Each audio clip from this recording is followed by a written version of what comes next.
Hello, ladies and gentlemen. Welcome back to another episode here on African Confessions. The following story that you're going to be listening to, it comes from a translation of a message that we received, and the translation reads like this. Hello, how are you? Can you please post my own story? When I first met my husband, it felt as if I was being given a second chance in life. I do come from Zim, and I came here and I made a new starting fresh in South Africa. To tell you the truth, I saw my relationship as an opportunity to rewrite my own story. And most of the women out there, they want to become my nyengwenyes, trying to judge me, but we are all the same, and they will do the same thing that I did. Like the majority of them, they do not see themselves as being in relationships. No, first of all, a relationship, usually it is a job for us women. Once you have a man who is stable enough, reliable, you look up to him as your job.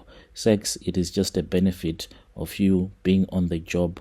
That is what I saw myself when I was in a relationship with this man. He was giving me the financial security that I had always longed for.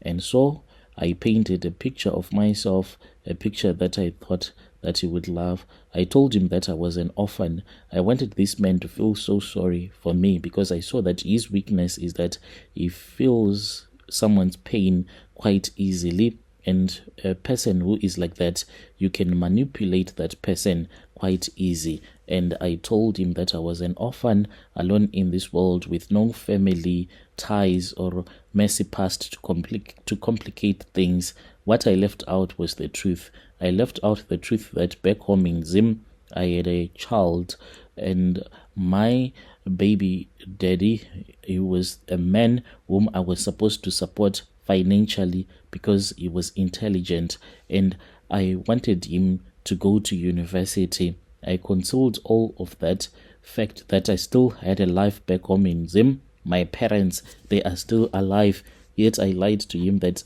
I never knew my parents. I was raised by my own grandmother. At first, the lie was so easy to maintain. I was now enjoying my new life with my husband, communicating whenever my husband was at work, and I would pretend as if I appreciate the stability and the financial support he provided to me. All the money that he would give me, saying that this is your monthly wife allowance. What I will do with the money is that I will send it back home and sending my baby daddy to university, because we were building a future together. I even had 2 mobile phones. It is easy for us women to cheat on you men, because we can hide things in the house in places where we know you can never touch. That phone would only come out when my husband was not at home, and I will speak with my baby daddy, and we understood each other. And then when my ex, the father of my child, now moved to Canada to further his studies, thanks to my ongoing support with him building a future overseas, now I do not love my South African husband. He is no longer useful to me as he once did.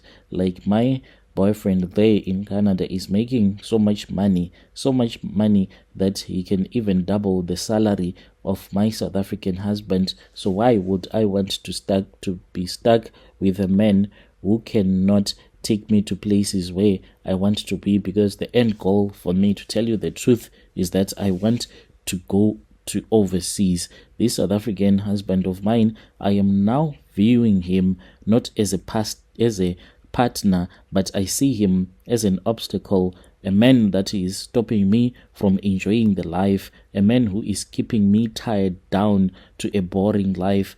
And I am tired of this boring life. I am someone who is adventurous, who wants to go out there. I once told him that let us try to find another place where we can go to overseas, but he since refused. So what do you want me to do?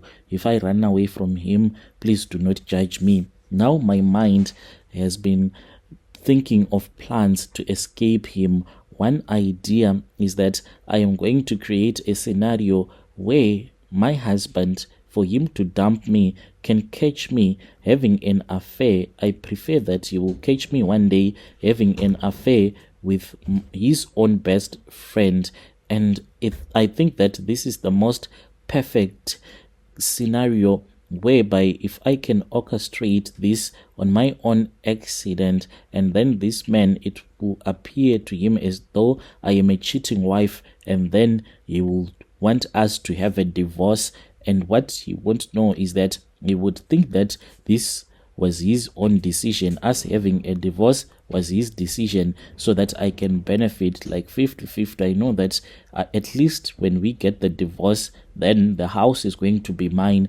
The car as well, it might be mine. Then after the divorce, I will see what I can do with the properties. I can sell them and relocate to be with my ex-baby daddy. So I want my husband to think that I have betrayed him enough so that he can want us to have a divorce, and the breakup will be easy, perhaps sparing me from having to reveal these secrets, all of these secrets to him. But now the problem is that it is really complicated. I wish I had tied my womb, just like what my friend had told me, because she knew from the start that this man, I never loved him. I only loved him for the financial security that he was about to give me. So, wanting to please him, I have since given this man 2 kids. We have 2 kids together. Now, I am wondering, let's say if I kidnap my own kids, and if I flee South Africa with my kids, what will happen? Like, what does the law say? Because they are my biological kids. Will my husband fight for custody if I just disappear?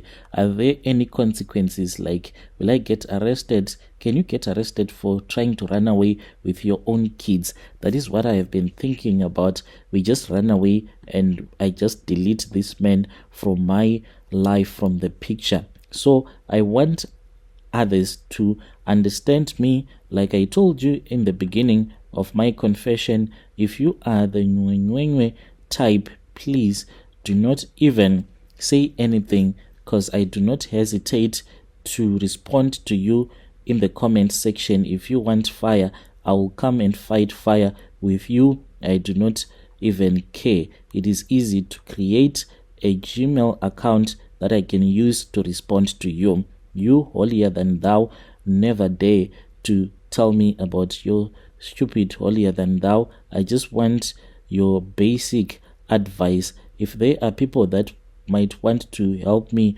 please, my dears, go ahead and advise me in the comment section. I am not a gold digger. I am a woman who is looking out for herself. I do not want a weak man around. I want a strong man, a man that can show me that he is the boss of the house, not a man that is weak like my current husband.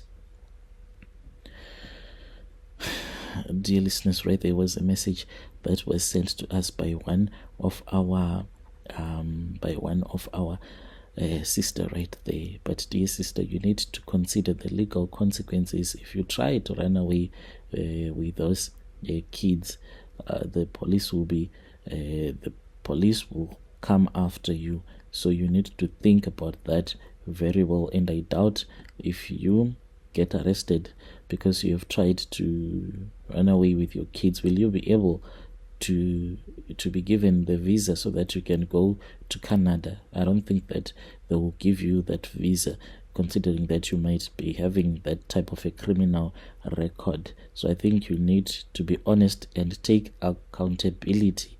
And I don't know if you'll be able to at least come clean to your husband. If you do not love him, there is no reason for you to punish him, because with the character that you have revealed to me, what more do you do to your husband? With the way that you sounded so rude even on the phone, I just wonder how much you do to your own husband.